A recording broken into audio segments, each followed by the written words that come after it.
Hey everyone, how's it going? Welcome back to another Walking Dead video. So in this one here, I wanted to talk about the ratings for The Walking Dead, and I wanted to actually talk about how awesome the ratings were. Because honestly, I wasn't expecting this. I was actually pretty surprised by what we got. I mean, I guess the number I'm not that surprised by, but what that number means, I think I'm actually really surprised by. Because I don't know, that really that really says the state of cable TV right now. Like, it really is going away, and the fact that The Walking Dead Dead City, at least the premiere anyways, was the most watched drama series debut on cable of this year. That's crazy. Like, that's a record that The Walking Dead used to get, like, back in the day. So anyways, I want to get into that, and I also want to get into some questions here. So I'm going to kind of combine both videos. I would do two videos today, but I do have plans later on. I am going to be busy. So yeah, it's just the one video today, but tomorrow, or also I guess tonight, I will have my Dead City review for episode 2. I'll have my trailer breakdown for episode 3, and then I'll also have some other videos obviously tomorrow as well. Like tomorrow,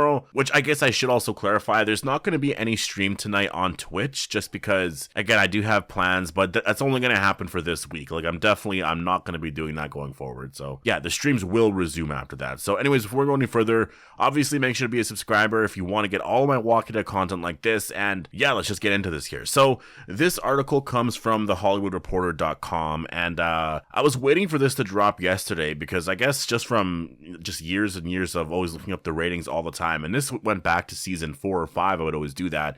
Like, they would have the ratings drop on like Tuesdays all the time, and I guess now it's Wednesdays. Regardless, that's when we can expect the episode numbers to come out, I guess, for every episode now. So every single Wednesday, I'll sort of mention it, I guess, if it's sort of relevant anyways, because I imagine next week, like, episode 2 is going to drop from episode 1. It's just going to happen. All shows are like that. The premiere's bigger, and then the following episodes sort of drop after that. With Dead City, there could be an exception because people watched the first episode and really, really liked it, so they may stick around to watch it, and more people might tune in. So there's a chance it could build from here, right? But it depends. Because the one thing that has changed so much with television is people don't watch stuff when it comes out anymore. Like, there's not really this need to like watch the episode the second it drops. Like, people will just check it out later on. I guess appointment viewing is what they call it, right? Like, there's no such thing really as appointment viewing anymore. People just kind of watch it whenever they have a chance. So like, I know 4, maybe 5 people, I'm not kidding, right now that want to watch the show really bad but haven't watched the first episode yet, but they're going to. So it's different now, right? But according to the Hollywood Reporter, The Walking Dead Dead City's June 18th premiere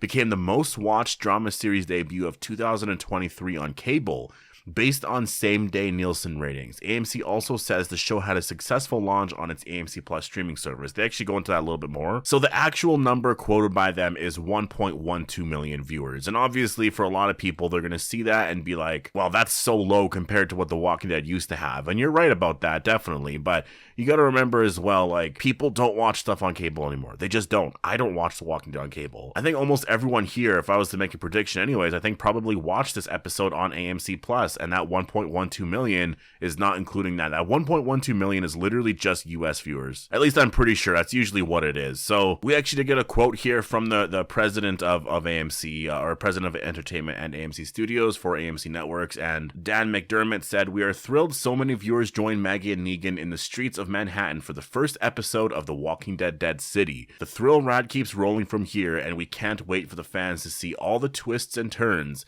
in the city that never sleeps. Turns out walkers don't sleep either." So AMC is super happy, and apparently Dead City is also the top series premiere ever on AMC Plus, and that's in terms of viewership and then acquisition, which is like people subscribing to the show.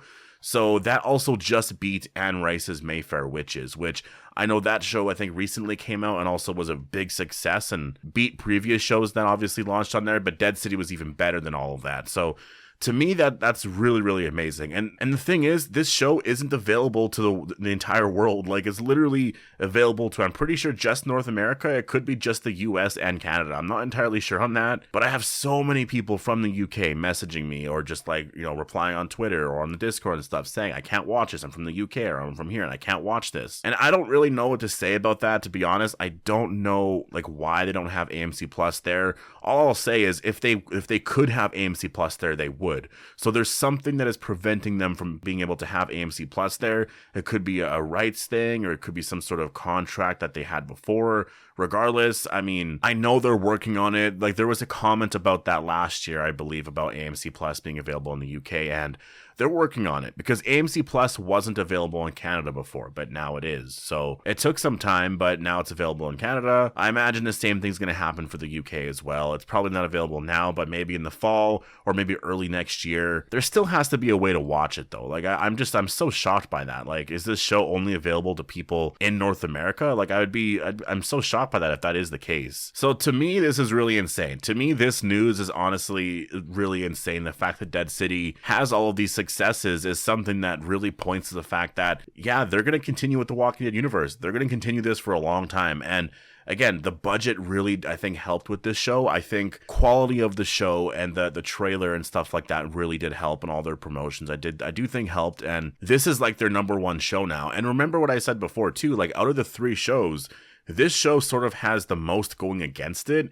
because it's a summer release, and also it doesn't have Daryl or Rick or Michonne in it, right? Like, Maggie and Negan are popular characters, but they're not as popular as those 3. So it's a little different. Daryl Dixon, people are going to watch because of him, and Rick Grimes, people have wanted to see him for a very, very long time now. So, like, those shows are, no matter what, probably going to be very, very successful. They're probably going to beat all the records that Dead City is going to be setting right now. So the fact that Dead City has done this good, I'm honestly surprised by. And again, that number of 1.12 million, I know it's going to seem low to a lot of people, but like, this show was the number 1 drama series on cable of 2023. Like, to me, that says so much right there. Like, this show's first episode was a big success. We'll see where it goes for episode 2 and going forward. I imagine that the ratings are probably going to somewhat, drop a little bit, because I think that is just sort of what happens. But they just got to sort of keep pushing with that, and they got to, find a way to promote The Walking Dead a lot more. I do think, like, with these spinoffs, that is sort of what you need to do with all of it. I think you do need to really push with promoting a lot of this stuff, because the story's really good. And that's the thing.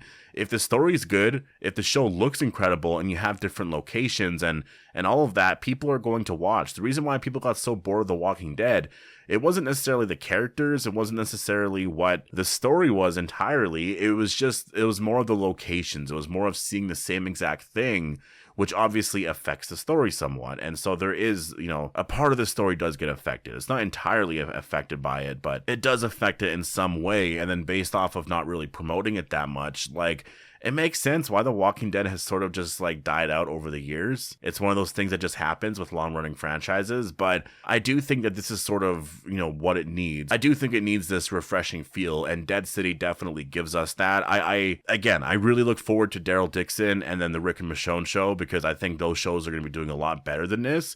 I'm really interested in how good the Rick and Michonne show is going to do, because Daryl Dixon, I think, is going to do just slightly better than Dead City. Rick and Michonne, I think, is going to be at least double this. I think they'll be over 2 million for sure for the premiere. It could be close to 3. It depends on the hype. It depends on the trailer.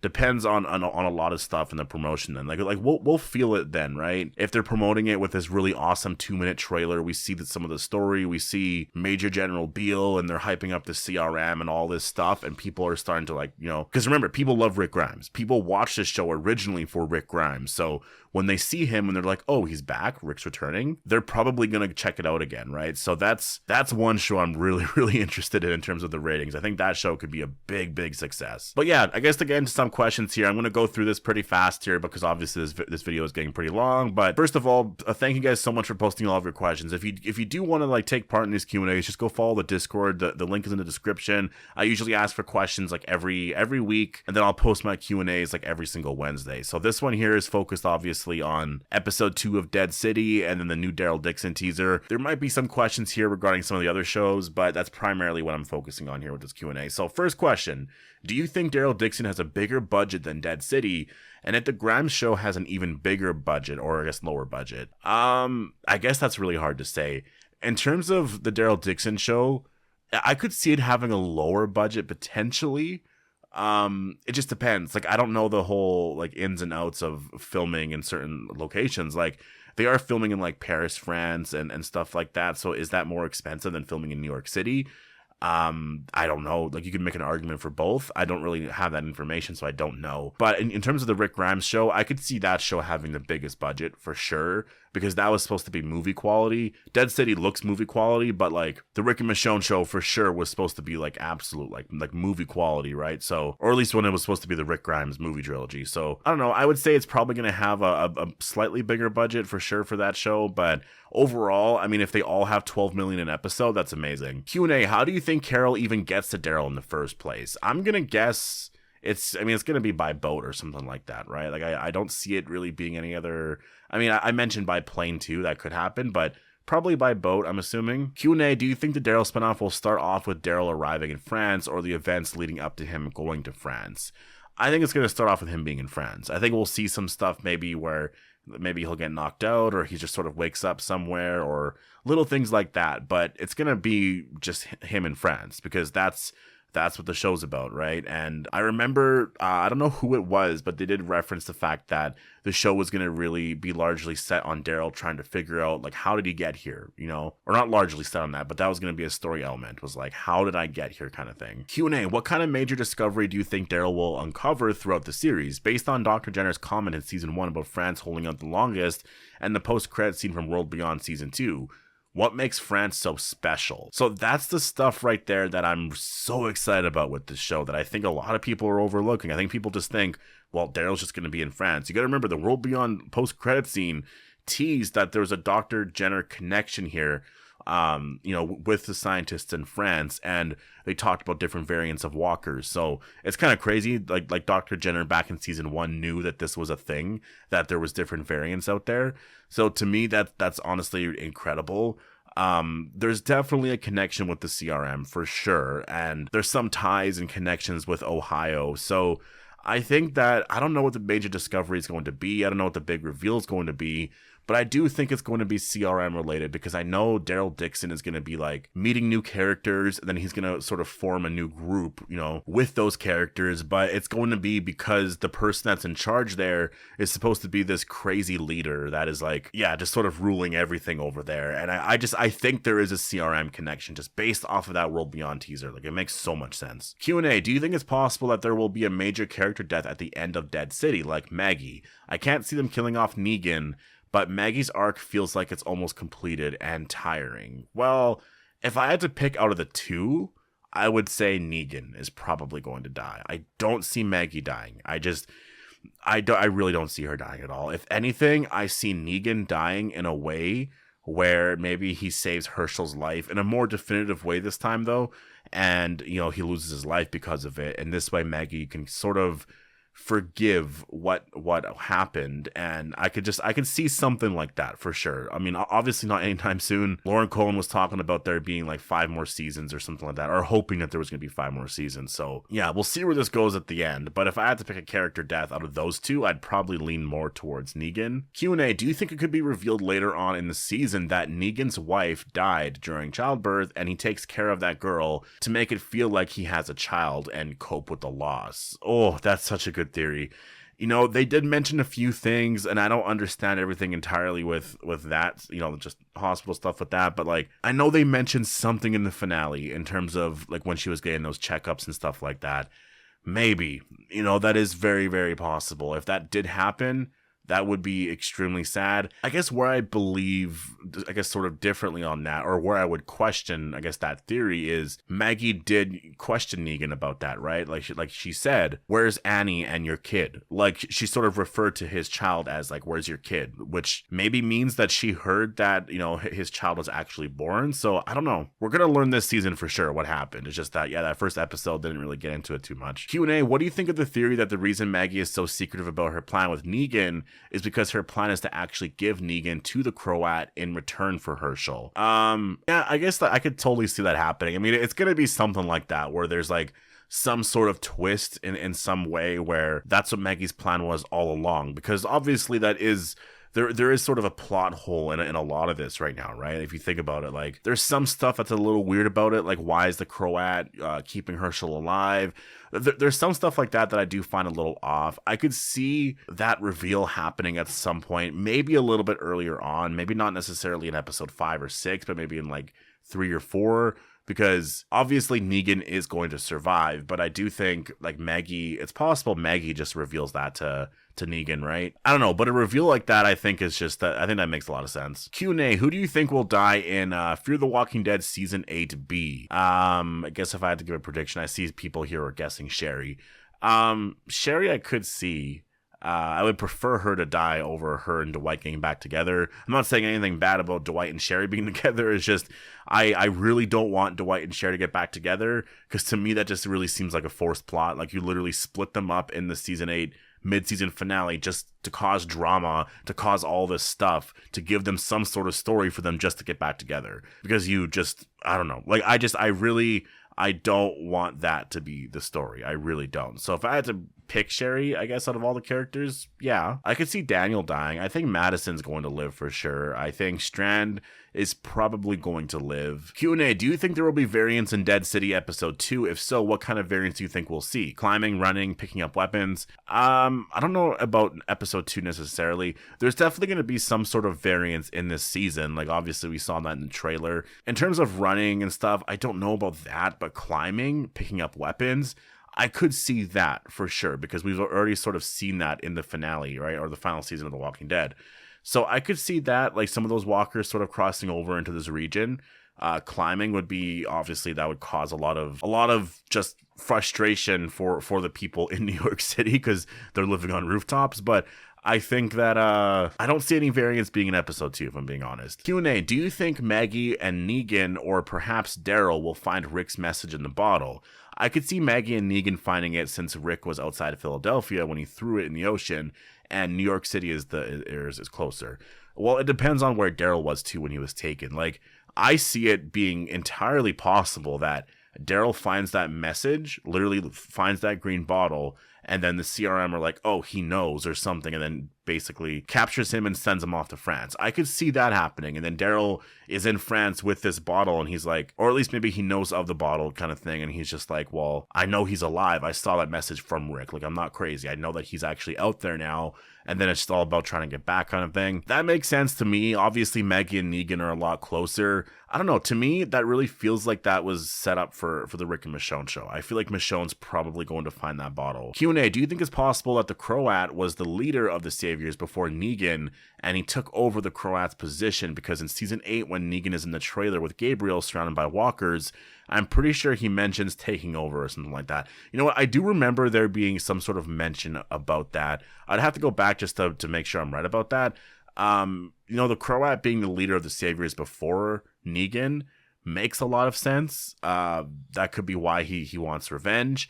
And also, it could also kind of, maybe there's a much bigger reveal there, because maybe the Croat, you know, maybe that whistle is actually from the Croat. It's not actually from Negan. Negan just like took everything over, basically. Like, I could see that, but I don't know. That, I guess, builds up who the Croat is. So it depends on what you want to do. Do you want to build up the Croat in that way, basically taking a lot of Negan's origin story, or do you just want to keep Negan as is and then just make it that the Croat was I guess a savior, and then something just happened to him and obviously now he just wants his revenge? Like it depends. Q&A, what do you think about Dead City and the new teaser trailer for Daryl Dixon? Well, just in general right now, I'm very, very excited. I'm very, very happy. I think the Walking Dead universe right now is the best it's ever been. Honestly, it's been a very, very long time since this show has been this talked about. I mean, I guess it's hard to say because the final season, at least towards the end, really got crazy.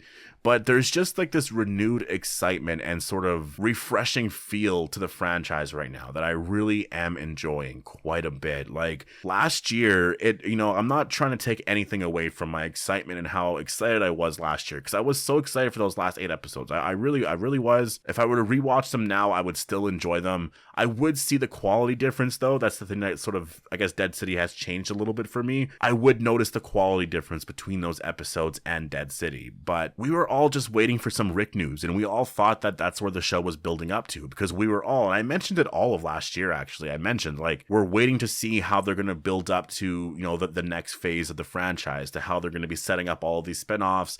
And that's really what we were waiting for the entire time. And every single time a new character got introduced, we were wondering, well, how does this character affect this person's story kind of thing?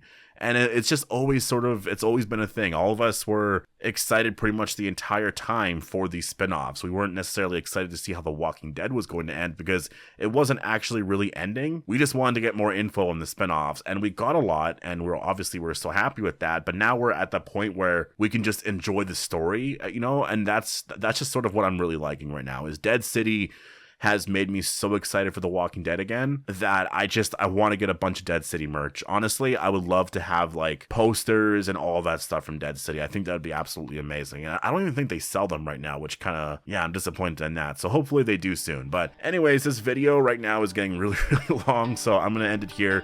Thank you so much for posting all of your questions. Hope you guys all enjoyed the video, and I'll see you guys in the next one.